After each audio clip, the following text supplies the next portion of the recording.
देखिए, अगर आपको कोई भी चीज़ पढ़ना है, यदि आपको कोई भी चीज़ सीखना है, तो पढ़ाई करने के यहाँ पर आपको कुछ नियम दिए गए हैं, इसको आप बारीकी से पढ़िए। पहला होता है अभ्यास का नियम। यदि आपको टॉपर बनना है, पढ़ना है, कोई भी चीज़ याद करना है, कुछ चीज़ आपको समझ में नहीं आ रही है, तो सबसे पहला होता है उपयोग का नियम। जब हम किसी भी पाठ या विषय को बार बार दोहराते हैं तो उसे सीख जाते हैं। जैसे कि यदि आपको कोई चीज़ याद नहीं हो रही है, आप उसको एक बार पढ़ोगे, दो बार पढ़ोगे, तीन बार पढ़ोगे, चार बार पढ़ोगे, पाँच बार पढ़ोगे। जब आप उसको बार बार पढ़ते जाओगे, उस चीज़ का बार बार उपयोग करते जाओगे, तो अपने आप उस चीज़ को आप सीख जाओगे। गणित का कोई फॉर्मूला है, यदि आप उस गणित के फॉर्मूले को यदि आप बार बार दोहराते जाओगे, बार बार रिवीजन करोगे, revision is the most important. यदि आप बार बार रिवीजन करते हो, पाठ को बार बार दोहराते हो, तो उस पाठ को आप आसानी से सीख जाओगे। आसानी से, बहुत ईजी तरीके से आप उस चीज़ को क्या करोगे, सीख जाओगे। इसीलिए बोलते हैं कि रिवीजन करना क्या बहुत ज़्यादा ज़रूरी है। इसलिए पढ़ा हुआ को बार बार दोहराना बहुत ज़्यादा ज़रूरी है। अगला होता है अनुपयोग का नियम। जब हम किसी पाठ या विषय को दोहराना या अभ्यास करना बंद कर देते हैं तो भूल जाते हैं। आपने किसी पाठ को याद कर लिया, आपने उसको एक बार याद करा, उसके बाद आपने उसको छोड़ दिया। यदि आप उस पाठ का अभ्यास करना बंद कर दोगे, यदि आप गणित की प्रैक्टिस करना बंद कर दोगे, तो आप उसको भूल जाओगे, आराम से भूल जाओगे, है ना। इसलिए मैं खुद बता रहा हूँ, आप 6 महीने तक गणित मत करो, आप 6 महीने गणित मत करो, आप 1 साल के लिए आप बाइक मत चलाओ। फिर आप जब बाइक चलाना आप सेकंड बार चालू करोगे ना, तो हल्की सी बाइक आपसे भीग जाएगी। यदि कोई सिंगर यदि 1 साल तक गाना ना गाए, तो उसके बाद फिर उसकी आवाज़ हल्की सी लड़खड़ाने लगेगी। इसीलिए यहाँ पर आपको अनुपयोग मतलब उपयोग, आपको डेली प्रैक्टिस करना है, आपको सब्जेक्ट से लगे रहना है, उसको रोज़ पढ़ना है, कंटिन्यू स्टडी करना है। यदि आप उस विषय को दोहराना या अभ्यास करना बंद कर दोगे, तो फिर आप उस चीज़ को भूल जाओगे, आप उस चीज़ को भूल जाओगे। इसीलिए आपको उस चीज़ को भूलना नहीं है, बल्कि आपको उस काम को निरंतर कंटिन्यू तरीके से करते हुए चलना है। आपको कंटिन्यू काम करना है। आपको काम कैसे करना है, आपको काम कंटिन्यू करना है, रेगुलर आपको वर्क करना है। देखिए, अब होता है प्रभाव का नियम। प्रभाव, एक बहुत बड़े शिक्षण शास्त्री थे, उनका नाम था थार्नडाइक। थार्नडाइक का प्रभाव का नियम सीखने तथा शिक्षण का आधारभूत एवं सबसे महत्वपूर्ण नियम है।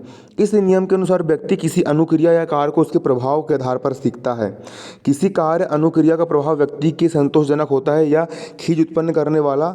कुल मिलाकर के यहाँ पर थार्नडाइक ने ये बात कही है कि यदि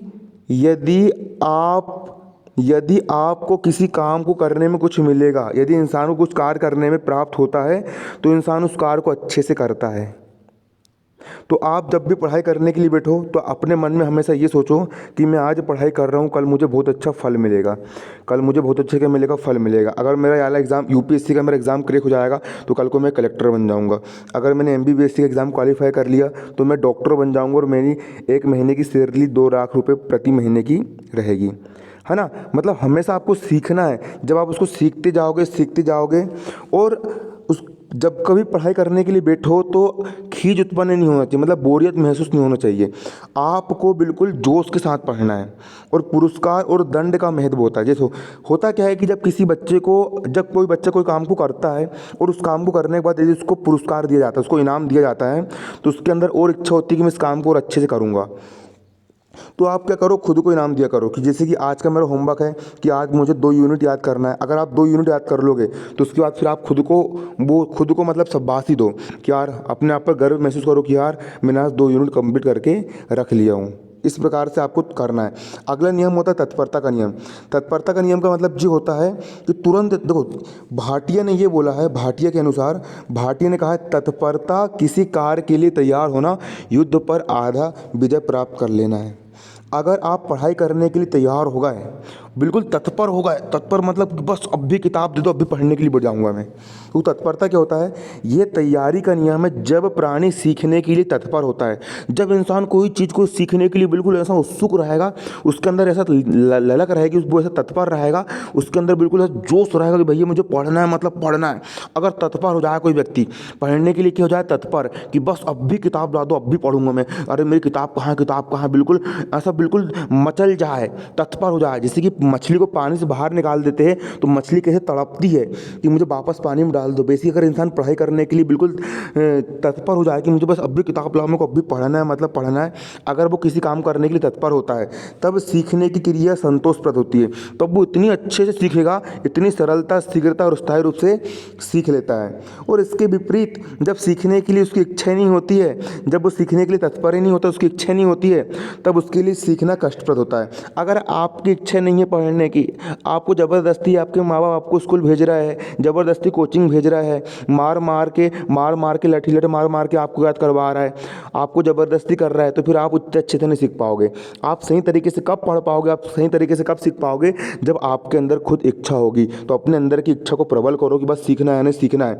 जब आपके अंदर की इच्छा प्रबल हो जाएगी ना, तो आप इतनी जल्दी सीख जाओगे, इतनी आसानी से सीख जाओगे। कई बच्चे बोलते हैं कि सर हमसे गणित नहीं बन रही, विज्ञान नहीं बन रहा, सामाजिक विज्ञान नहीं बन रहा। उनके अंदर उस चीज़ को सीखने की चाहत नहीं होती है।